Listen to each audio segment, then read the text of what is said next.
Prosseguimos com a leitura do diário da última semana de Jesus. Hoje, terça-feira, 31 de março de 33 depois de Cristo. Jesus ensinou aos seus discípulos a lição sobre a figueira sem fruto. Mateus 21:20, Marcos 11:20. Marcos nos conta que já na terça-feira, ao passar pela figueira, aquela que Jesus havia amaldiçoado no dia anterior, na segunda-feira, Pedro comentou com surpresa o fato de ela ter murchado e secado tão rapidamente. Jesus aproveitou a oportunidade para encorajar seus discípulos a terem fé em Deus. Se não duvidarmos, mas crermos, seremos capazes de mover montanhas espirituais por meio da fé e da oração. Enquanto oramos, disse Jesus, se tivermos alguma coisa contra alguém, devemos perdoar aqueles que pecaram contra nós, atestando desse modo, pelo perdão, que de fato nós fomos perdoados por Deus, porque quem não perdoa dá provas de que pode não ter provado o perdão de Deus.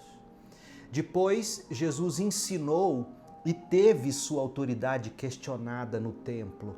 Mateus 21:23, Marcos 11:27, Lucas 20. Na terça-feira de manhã, a multidão chegou cedo ao templo para ouvir Jesus falar. Deveriam estar especulando entre si: será que ele agirá da forma tão passional como agiu no domingo e na segunda-feira? Os principais sacerdotes, os escribas e os fariseus imediatamente abordaram o Senhor quando o viram entrar no templo, confrontando-o a respeito de suas ações no dia anterior. Com que autoridade você faz essas coisas? Quem lhe deu esse direito?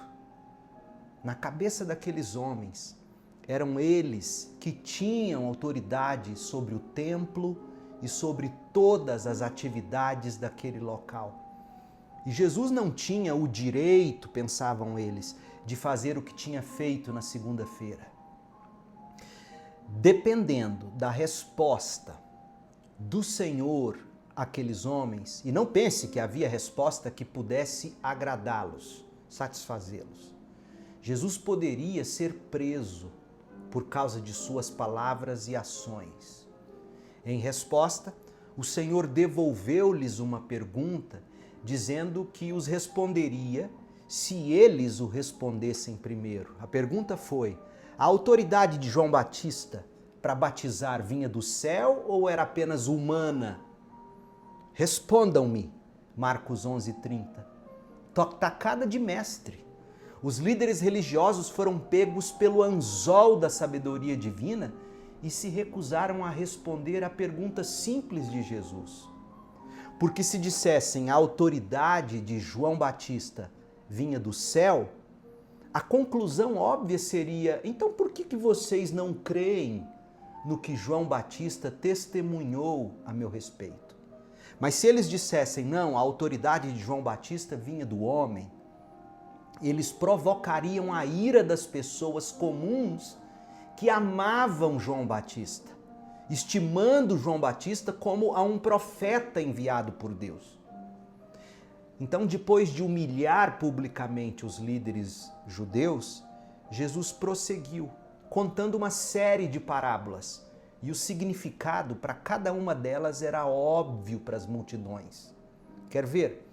A parábola dos dois filhos, a primeira, em Mateus 21, de 28 a 32. Essa parábola condenava explicitamente as autoridades religiosas por não crerem na mensagem de João Batista, enquanto os cobradores de impostos e as prostitutas, tidos como os tipos mais perversos da sociedade, criam e estavam entrando no reino de Deus à frente dos supostos líderes espirituais de Israel. Essa parábola, com certeza, enfureceu as autoridades judaicas. Mas Jesus colocou mais lenha na fogueira, contou duas outras parábolas endereçadas aos mestres do templo. A parábola dos lavradores maus, em Mateus 21:33, em Marcos 12, em Lucas 20, verso 9, pintava os escribas, sacerdotes e fariseus como desobedientes, ladrões e assassinos. Não havia nada de sutil nas palavras de Jesus. E os líderes religiosos reconheceram prontamente a história como tendo sido contada contra eles. Mateus 21:45. De fato, essa parábola é uma alegoria com as seguintes correspondências. Deus é o dono da vinha, Israel é a vinha, e os profetas de Deus são os servos que foram enviados à vinha. Jesus é o filho do dono da vinha. O julgamento de Deus sobre os líderes injustos de Israel é descrita na parábola na morte dos lavradores maus, e a entrega do reino de Deus aos gentios é demonstrada na entrega da vinha a um povo que produzirá os devidos frutos. A parábola do banquete de casamento foi a segunda parábola que Jesus contou, Mateus 22:1. Repete as observações feitas na parábola dos lavradores maus. A liderança religiosa corrente rejeitava o convite de Deus para o banquete messiânico e seria julgada, mas o convite para o casamento permanecia em pé e seria estendido a todos que desejassem participar. Jesus estava claramente ganhando o apoio e a aprovação do povo, ao mesmo tempo que expunha o fracasso e a hipocrisia da liderança judaica dominante. As autoridades, por sua vez, não aceitavam o que estavam ouvindo, obviamente, e continuavam tentando descobrir uma maneira de prender e matar Jesus. O problema é que eles não achavam a oportunidade por causa da grande popularidade de Cristo entre as multidões. Mateus 21:46, Lucas 20:19. Se o prendessem, a prisão causaria um tumulto. Foi então que os líderes recorreram a uma técnica mais sutil e tentaram induzir Jesus a incriminar-se, produzindo provas contra si mesmo. O que fizeram? Enviaram fariseus, uma seita judaica conhecida pelo zelo em cumprir a lei. Também enviaram herodianos, aqueles que eram leais à dinastia de Herodes, para fazer uma pergunta a Jesus, cuja resposta, qualquer que ela fosse, forneceria motivos para acusá-lo. A pergunta: é lícito pagar impostos a César ou não? Veja que coisa sutil. Se Jesus respondesse que sim, ele abalaria as expectativas das pessoas sobre ele ser um Messias que combateria o domínio romano. Então, por que impostos a César? Se dissesse não, ele poderia ser preso por fomentar a revolta popular contra aquela taxação de impostos romana absurda. A aliança temporária entre herodianos e fariseus, adversários políticos e religiosos de Jesus, demonstra-nos claramente que Jesus era visto como uma ameaça a todas as estruturas de poder existentes. Entretanto, a resposta inteligente que Jesus deu o permitiu escapar da armadilha, fugindo do dilema postulado por seus inimigos, ou seja, a moeda usada para pagar o imposto continha a imagem de César. Portanto, enquanto César estivesse no poder, seria sim apropriado pagar imposto a ele. Mas é claro que no reino messiânico, a imagem de César não estaria nas moedas do povo. Então, a obrigação não se aplicaria mais. Ao mesmo tempo, Jesus instou aos seus ouvintes a dar a Deus as coisas que são de Deus, posto que fomos todos nós criados à imagem e semelhança de Deus. Sendo assim, devemos tudo a Deus. Além do que, a imagem de César e de deuses romanos que apareciam nas moedas ofendiam profundamente os judeus no primeiro século. Sabedor disto, Jesus se desviou com grande astúcia das armadilhas deles. E os fariseus e herodianos, maravilhados com sua resposta, a resposta de Jesus, ficaram sem saber o que responder. Depois que Jesus silenciou os fariseus e os herodianos, foi a vez dos saduceus. Os saduceus, uma seita judaica que negava a ressurreição dos mortos. Os saduceus avançaram para testar com Jesus com uma questão teológica que era bastante complicada para eles. Lucas 20, 27.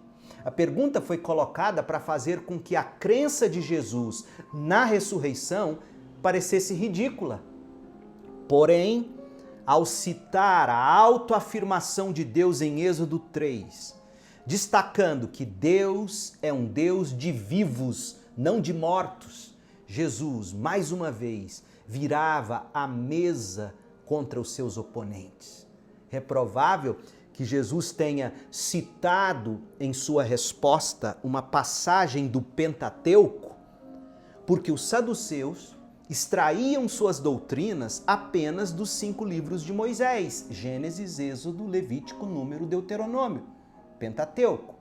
Não foi sem motivo, portanto, que eles se maravilharam com a resposta de Jesus. E assim, como os demais que tentaram pegar Jesus na arapuca, ficaram todos em silêncio. Depois, outro questionador, por instigação dos fariseus, deu um passo à frente para testar Jesus. Mateus 22, 34. Era um especialista na lei que perguntou ao Senhor qual dos mandamentos de Deus é o maior. Mateus 22, 34. Marcos 12, 28. Jesus respondeu citando de novo Deuteronômio 6, 4 e 5, Levítico 19, 18, destacando o amor a Deus e ao próximo como o principal. E na sequência da conversa, elogiou aquele homem e o alertou em amor, alertou-o implicitamente, dizendo: você não está longe do reino de Deus. Marcos 12, 34. Neste ponto dos evangelhos, Jesus saiu da defensiva e entrou no ataque contra aqueles que tentavam prendê-lo. E fez uma pergunta sobre a maneira com a qual o Salmo 110:1 descreveu o Messias como sendo o Senhor de Davi. Se Davi chamou o Cristo, o Messias, de meu Senhor, como o Messias pode ser filho de Davi? Mateus 21, 46. Ser da linhagem de Davi não diminuía o senhorio ou a divindade do Messias. Mas se aquela ancestralidade fosse interpretada como tendo-o tornado meramente humano, seria sim um problema. Mas mais uma vez, a oposição ficou totalmente confusa. Ninguém conseguiu responder Jesus e depois disso não se atreveram a lhe fazer mais perguntas. Mateus 22, 46. Tendo demonstrado a incapacidade da liderança religiosa judaica de responder às suas perguntas, Jesus lançou uma crítica tão extensa quanto contundente aos escribas e fariseus. Mateus 23, Lucas 20. Ele advertiu a multidão contra aqueles hipócritas e guias cegos e pronunciou contra eles 7 julgamentos na forma de ai de vós ou na forma de que aflição vos espera. Aquele ataque verbal maciço contra a autoridade religiosa do momento removia todas as dúvidas sobre as intenções, a agenda e os objetivos de Jesus. Jesus não desejava se aliar à liderança judaica. Cristo veio para destituir a autoridade deles e substituí-la pela dele própria. Não havia como os dois lados sobreviverem ao crescente conflito. Parecia que Jesus assumiria o poder ou seria morto. E aí vem o sermão profético de Jesus, Mateus 24, a 25. Quando Jesus estava se retirando do templo, ao anoitecer da terça-feira, seus discípulos se aproximaram dele e começaram a enaltecer para ele o tamanho e a grandeza dos edifícios no complexo do templo de Jerusalém. Em resposta, Jesus profetizou que o dia estava se aproximando rapidamente, quando nenhuma pedra seria deixada sobre a outra, tudo seria jogado ao chão. Quando Jesus e seus discípulos pararam para descansar no Monte das Oliveiras, seus seguidores foram a ele e perguntaram para ele, em particular, sobre o tempo daquela profecia. Diga-nos, perguntaram, quando isso tudo vai acontecer? Que sinais indicarão que essas coisas estão prestes a se cumprir? Marcos 13, verso 4. A pergunta dos discípulos em Marcos e Lucas refere-se ao momento da destruição do templo. Quando acontecerá isso? Enquanto a forma da pergunta registrada por Mateus 24 alude ao fim dos tempos. Quando será? Ou seja, os discípulos não pensavam que o templo seria destruído antes do fim dos tempos. A longa resposta de Jesus em Mateus, Marcos e Lucas diferenciou para eles sutilmente os dois eventos. Nem sempre é claro se Jesus estava dando instruções a seus discípulos a respeito da destruição de Jerusalém e do templo, que aconteceria no ano 70, ou se a respeito de sua segunda vinda e o fim dos tempos, que seria em um futuro mais distante do ponto de vista dos discípulos de Jesus e ainda é futuro do nosso ponto de vista hoje. De fato, na profecia de Mateus 24, Marcos 13, o evento próximo a eles, a destruição do templo no ano 70, serviria como um arquétipo, um tipo, uma figura, uma imagem, um prenúncio do julgamento divino em todo o mundo que virá sobre a terra no retorno de Cristo. Os principais temas do discurso de Jesus, reforçados pelas parábolas das 10 virgens e dos talentos, são claros. Os discípulos de Jesus experimentarão crescente perseguição e tribulação que desembocarão no dia do julgamento. Mas os discípulos devem permanecer vigilantes e perseverar na fé. Conclusão da terça-feira de Jesus. Com essa visão geral dos primeiros eventos da Semana da Paixão, nós temos uma boa base para uma análise mais detalhada dos dias finais de Jesus. O palco estava preparado para o ato final. Os personagens estavam todos no lugar. Seus objetivos, motivos e intenções eram claros. O rei tinha vindo para inaugurar o seu reino e lançado um desafio claro e direto às estruturas reinantes do poder político, econômico e religioso. O drama chegaria ao final apenas de uma maneira entre duas. Ou Jesus derrubaria os poderes reinantes e estabeleceria seu reino messiânico, ou eles seriam mortos, ele seria morto. Ninguém naquela época poderia imaginar que no plano eterno e então misterioso de Deus havia uma terceira opção. Jesus morreria sim, mas ressuscitaria vitorioso sobre a morte, sobre o pecado, estabelecendo para sempre seu reino celeste e eterno. Como você reage às palavras de Jesus? O que nós podemos aprender? Qual aplicação nós podemos extrair destes incidentes da terça-feira da última semana de Jesus? Uma sugestão: este dia na vida de Jesus, a sua última terça-feira antes de passar pela morte, foi um dia exaustivo, com pegadinhas, armadilhas de palavras e tentativas de todos os tamanhos e formas para pegar Jesus em alguma falha que o incriminasse publicamente aos olhos da multidão que o exaltava. O Senhor, no entanto, de forma sábia e corajosa, deu respostas contundentes, convincentes a cada uma das indagações de seus opositores.